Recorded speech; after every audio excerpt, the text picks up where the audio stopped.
오늘은 성령 강림 주일입니다. 성령 강림 주일은 부활절 후에 예수님께서 부활하신 후에 50일이니까 오순이 되는 것이죠.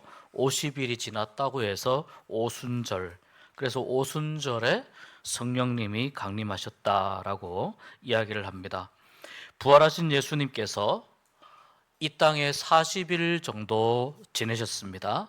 부활하신 몸으로 40일 정도 이 땅에 계시면서 12제자들을 포함한 500여 명의 예수님을 따르는 무리들에게 나타나십니다. 그리고 그들에게 직접 부활하신 몸을 보여주시고 또 구원의 약속과 하나님 나라를 다시 한번 말씀하시고 가르쳐 주십니다.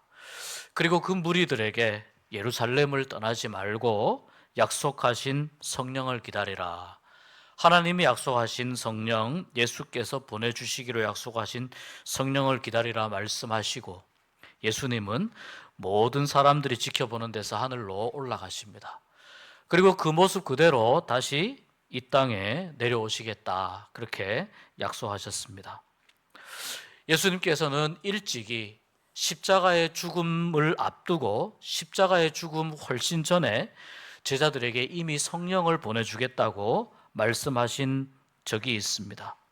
그렇게 말씀하신 이유는 예수님께서 이 땅에 계시는 것보다 성령께서 오시는 것이 제자들에게, 성도들에게 더 유익하기 때문이라는 겁니다.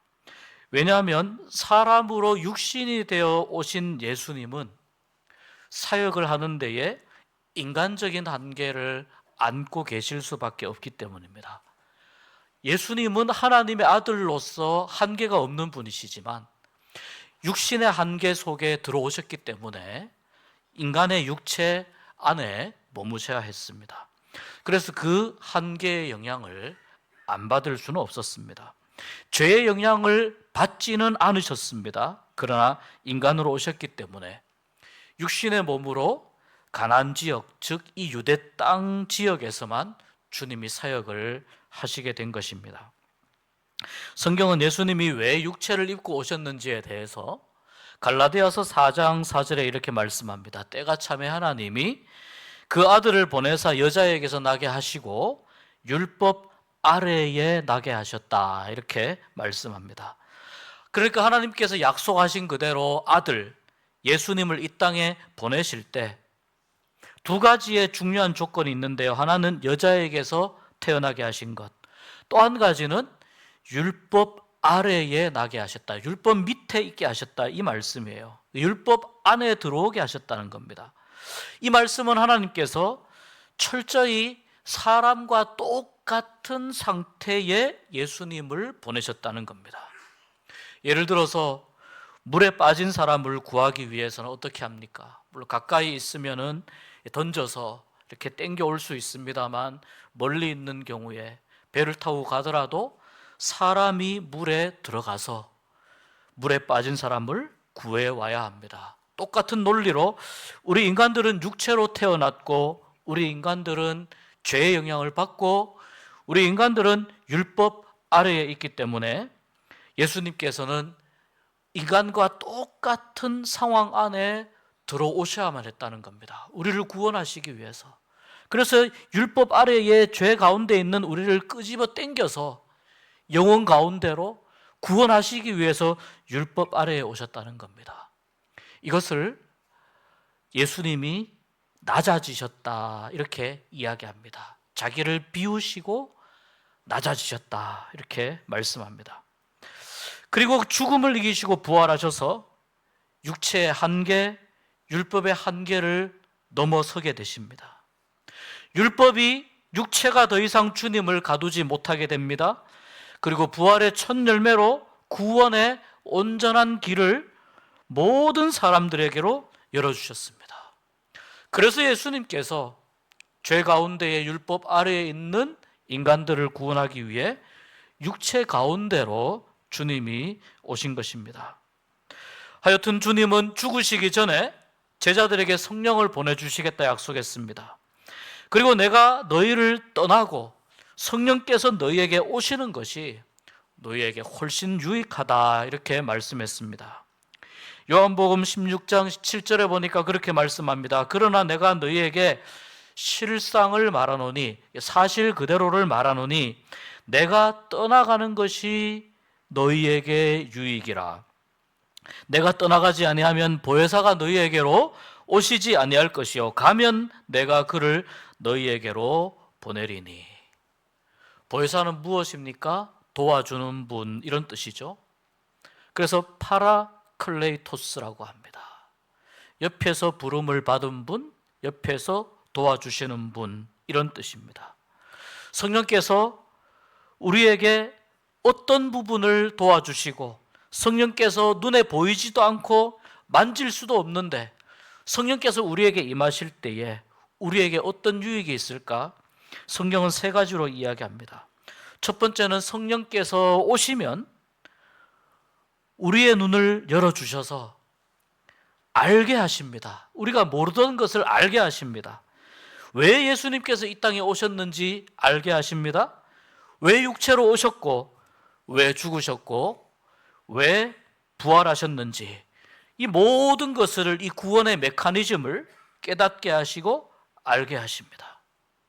그러니까 성령이 임하시기 전에는 제자들이 부활하신 예수님과 함께 있을 때조차도 무엇이라 이야기했냐면, 주님, 이스라엘을 회복할 때가 지금입니까? 이렇게 물었단 말입니다. 승천하실 예수님 앞에서 우리 이스라엘이 로마의 치하에서 벗어나 독립국가를 건설할 때가 지금입니까? 라고 물을 만큼 제자들이 무지했고 몰랐다는 것입니다.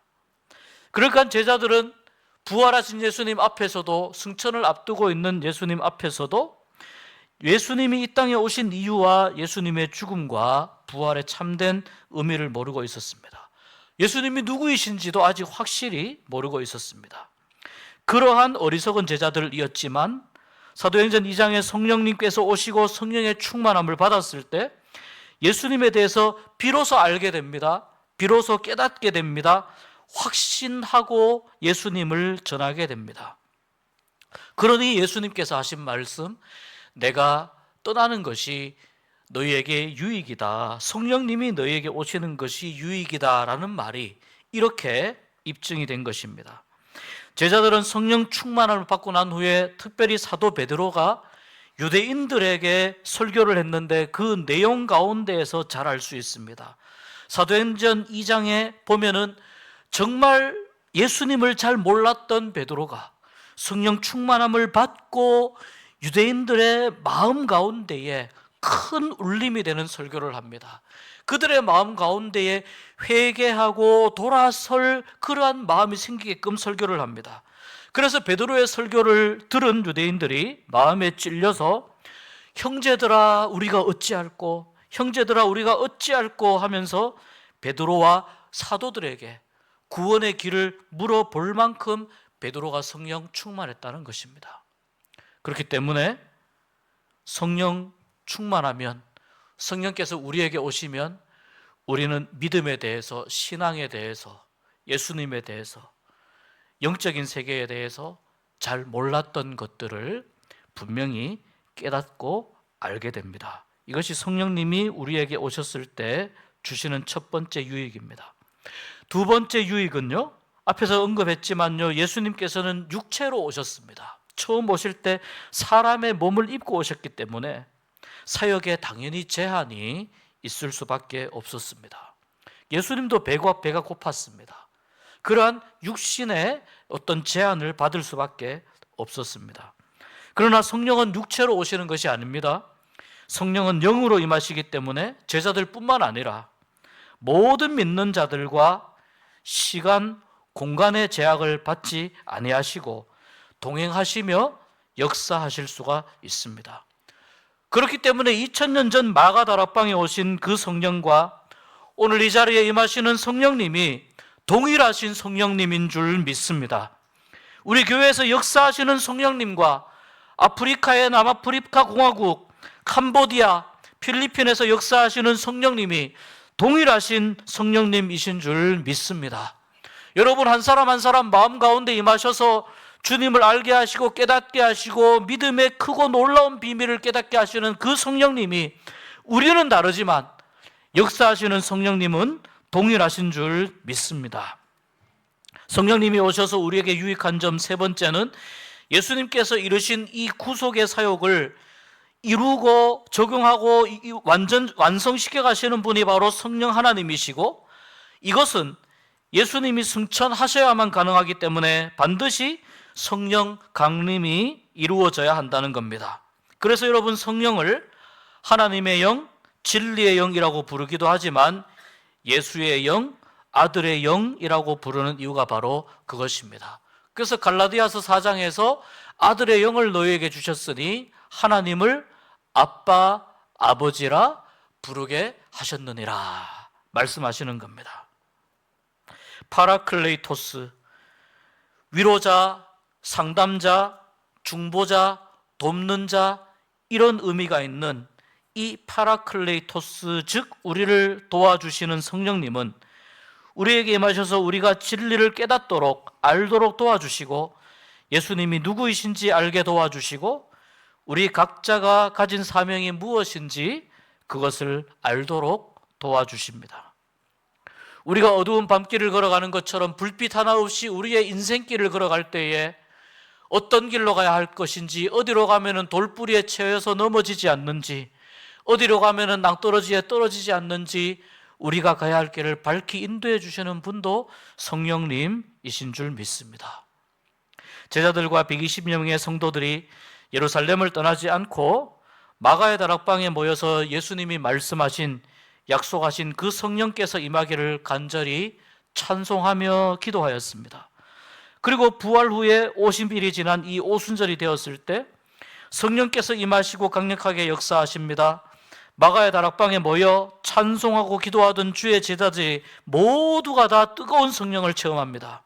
그리고 그들은 성령께서 주시는 대로 각자 다른 언어로, 다른 방언으로 말하기 시작합니다. 이 오순절이 특별한 날입니다. 구약의 77절 또는 맥추절과 같은 날입니다. 유대인들에게 3대 절기가 있는데요, 모세 때부터 이 세 가지 절기를 지키라고 말씀하셨는데, 유월절, 맥추절, 그 다음 초막절이 세 개의 명절입니다.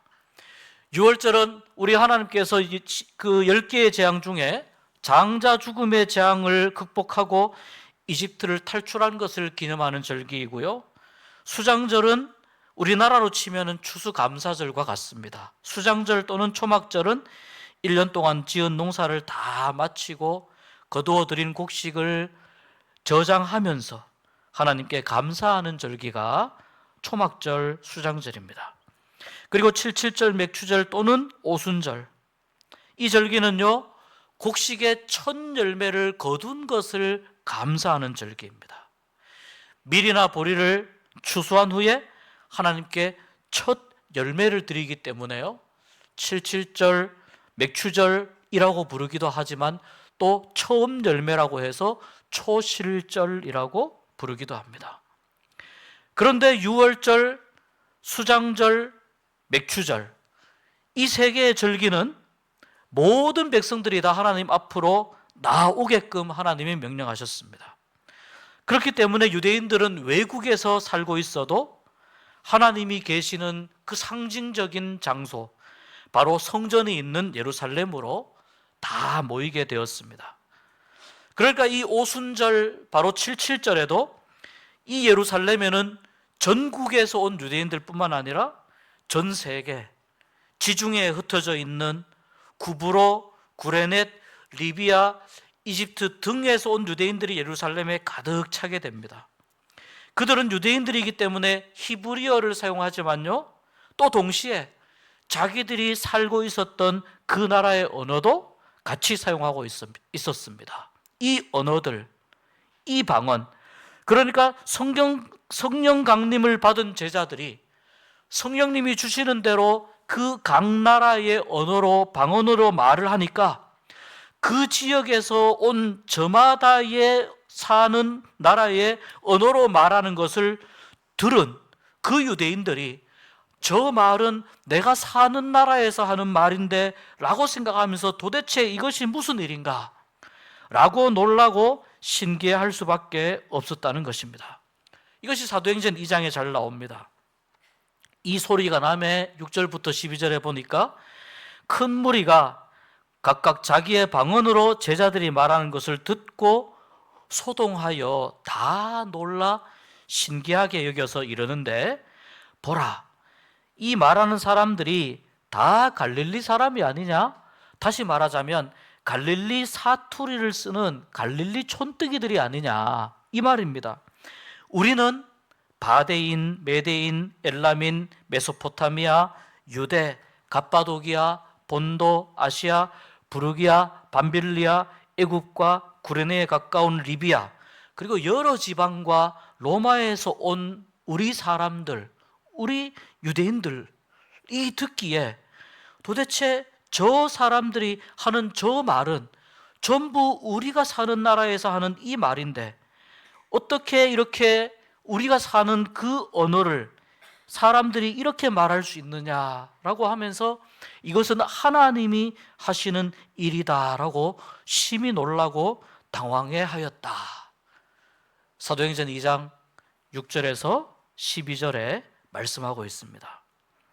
이렇게 방언으로 말할 때 지금까지 언급된 이 모든 지역에서 온 사람들이 방언을 듣고 성령이 강림하였구나라고 하는 것을 각자의 자기들이 사는 나라에 갔을 때에 그 말을 전하게 됩니다.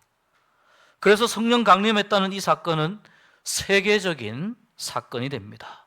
역사적인 사건으로 모든 사람들이 체험하게 됩니다. 단순히 예루살렘에 있는 작은 마가 다락방에 임한 것이 아니라 전 세계 사람들에게 성령 강림의 소식이 전해지도록 하나님은 역사하셔서 이 성령 강림을 마치 동시 중계한 것과 같은 효과가 나도록 전 세계에 알려지도록 하나님이 역사하셨습니다. 정말 놀라운 사건이 아닐 수가 없습니다. 그리고 그 성령 충만했던 사람 중에 한 사람인 바울이, 사도 바울이 오늘 에베소 교회에 쓴 말씀 속에서 우리가 왜 성령 충만해야 하는지 이유를 알게 됩니다. 오늘 말씀 가운데에 우리가 성령 충만해야 할 첫 번째 이유는요, 10절 말씀에 주님을 기쁘시게 하기 위해 성령 충만해야 합니다. 여러분, 이 세상은 어두움의 영이 지배하는 세상입니다. 따라서 빛의 열매를 맺기 힘든 세상입니다. 어두움의 일들은 12절에 말씀하듯이 은밀히 행하고요, 어두움의 일들은 말하기도 부끄러운 것들이 너무나 많이 있습니다. 그러나 그러한 것들은 때가 되면 다 드러나게 되고 책망을 받게 됩니다. 그렇기 때문에 우리는 성령 충만하여 어두움의 열매가 아니라 빛의 열매를 맺음으로 주님을 기쁘시게 하는 일에 참여하여야 됩니다. 우리의 힘으로 주님을 기쁘시게 할 수 있는 일은 너무나 한계가 있지만 성령께서 우리 안에 임하셔서 우리를 다스리시고 역사하시면 우리의 말하는 것, 행동하는 것, 살아가는 이 모든 모양들이 하나님을 진실로 기쁘시게 하는 일이 될 줄로 믿습니다. 두 번째는 잠자는 영혼이 깨어나기 위해서 성령 충만해야 됩니다.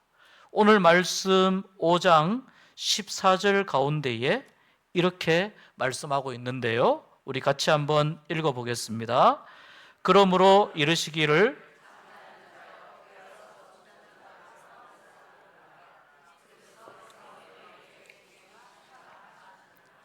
아멘. 잠자는 자는 뭡니까?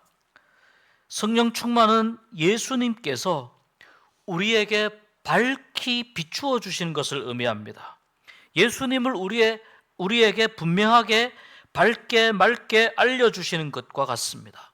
그것이 곧 잠자던 상태에서 깨어나는 것을 의미하는데요, 잠자는 영혼은 뭐냐면은 여기 보면 잠자는 자여 깨어서 죽은 자들 가운데 일어나라 이렇게 말씀합니다. 바로 잠자는 영혼은 예수님을 잘 모르고 구원의 확신이 없는 상태를 말하는 것이죠. 그러니까 하나님 나라에 왜 들어가야 하는지에 대해서도 그 이유를 모르는 사람을 의미합니다. 죽음을 두려워하는 사람입니다. 그러나 성령께서 임하시면 죽음의 상태에 있지 않고 잠자는 상태에 있지 않고 예수님을 분명히 알게 되고 우리가 왜 하나님 나라에 들어가야 하는지 예수님을 구주로 고백하며 구원의 분명한 확신을 가지게 됩니다. 그렇기 때문에 우리는 깨어있기 위해서 성령 충만해야 합니다. 세 번째 성령 충만하기 위한 이유는 16절 말씀에 때가 악하기 때문입니다. 우리가 사는 이 시대는 겉으로 화려해 보이는 것들이 많고 편하고 멋있게 보이는 것들이 많다 하더라도 마귀의 권세가 자기의 영역을 확장하며 공중 권세를 잡고 이 세상을 다스리고 악한 영의 세력이 계속해서 유혹하는 그러한 시대입니다. 그렇기 때문에 이 시대가 악하다라고 말합니다. 이 시대의 화려한 모습에 마음을 빼앗기고 믿음의 중심을 잃어버리는 것을 바울은 오늘 말씀에서 어리석은 사람이라고 이야기합니다. 그러나 반대로 이 시대를 분별하고 성령 충만함을 받는 사람들은 15절에서 말씀하듯이 지혜로운 사람이 됩니다. 그래서 이 시대를 바르게 분별하고 17절에서 말씀하듯이 주의 뜻이 무엇인지 이해하기 위해서, 어떤 것이 주의 뜻인지 알기 위해서 우리는 성령 충만해야 한다는 것입니다. 충만이 무엇일까요, 여러분? 오늘 5장 18절 마지막 말씀입니다. 우리 같이 한번 읽어보겠습니다. 술 취하지 말라, 이는 방탕한 것이니 오직 성령으로 충만함을 받으라. 아멘. 술에 취하는 것과 성령 충만함을 받는 것을 두 개를 비교해서 한 짝으로 놓고 바울이 설명합니다. 실제로 사도행전 2장에 120명의 제자들이 성령 충만을 받고 각기 다른 방언으로 말을 할 때 그 상황을 본 사람들이 이렇게 이야기했습니다. 저 사람들 술 취한 것 아니냐, 이렇게 이야기했습니다. 그것을 보면 성령 충만함은 어찌 보면 술 취한 것 같은 그러한 모습과 현상처럼 보일 수 있습니다. 그래서 여러분, 헬라어로 들어가 보니까요, 이 취한다는 말과 충만하다라는 말이 같은 말로 사용이 되는 것을 볼 수 있습니다. 그런데 바울은 왜 이 술 취하는 것을 지적을 했을까? 이것이 중요합니다. 이 에베소는 헬라 철학, 그리스 철학의 영향을 받는데요, 그리스는 특별히 지식을 아주 사랑하고 사모합니다. 그래서 철학이 지식을 사모하는, 지혜를 사랑한다, 이런 뜻이지 않습니까? 그래서 이들은 어떤 감정적으로 기쁨을 얻고 마음의 근심에서 해방되기 위해서, 또 그리스 신화에 나오는 여러 신들에게서 지식을 얻기 위해서 술에 자주 취하였다고 합니다. 그래서 그리스 신화에 보면은 술의 신이 나오죠. 디오니소스, 술의 신이 나옵니다. 이 디오니소스 앞에서 쉽게 말하자면 누가 더 술에 잔뜩 취하느냐, 마치 내기를 할 만큼, 경기를 할 만큼 디오니소스 술의 신 앞에서 술에 취해서 현란한 춤과 환각 현상 같은 것이 이루어지고, 이런 현상들이 점점 더 절정에 다다르면서 사람들은 자기 정신이 아닌 상태에서 어떤 황홀경에 빠지기도 했습니다. 그런 상황에서 입으로 말하기 부끄러운 그런 여러 가지 일들도 많이 벌이게 되었다는 것입니다. 그래서 이러한 현상을 가능케 한 것이 뭐냐 따져보니까 술에 취하는 것이었습니다. 술에 취하게 되면 계속해서 이러한 환각과 점점 더 말하기 부끄러운 일들까지로 나아가는구나. 그래서 바울이 이러한 문화에 에베소 교인들이 너무나 익숙했기 때문에 거기에서 그냥 일상적으로 일어나는 도시였거든요. 그래서 바울은 하나님과 참되게 교제하고 영혼의 평안을 누리고 기쁨을 얻는 길은, 지혜를 얻는 길은 술에 취해서 환각 증세처럼 무의식 가운데에서 그러한 일들을 벌이는 것이 아니고 성령으로 충만하고 성령의 충만한 임재를 누리는 것이라고 이렇게 분명하게 가르친 것입니다. 그래서 성령 충만을 받는 방법을 성경은 회개와 간구라고 가르칩니다. 성령은 진실한 마음으로 회개하고 죄 사함을 받는 자에게 부어지게 됩니다. 또 성령의 충만은 어느 날 갑자기 우연히 오는 것이 아니고 성령의 충만함을 간절히 구하는 사람에게 부어지게 됩니다. 사도행전에서 이 회개와 간구를 성령 충만함의 어떤 그 기본 조건으로 그렇게 말씀하고 있습니다. 여러분, 성령은 눈에 보이지는 않지만 영으로 오시기 때문에 우리가 살고 있는 이 시간과 공간을 초월하십니다. 모든 사람에게 다 충만히 임하실 수가 있습니다. 또한 오늘날 우리는 너무나도 악한 시대의 모습들을 보고 겪으며 살아갑니다. 이 시대가 너무나 악하기 때문에 때로는 어떤 것이 악한 것인지 분별하기 어려운 것들도 많이 있습니다.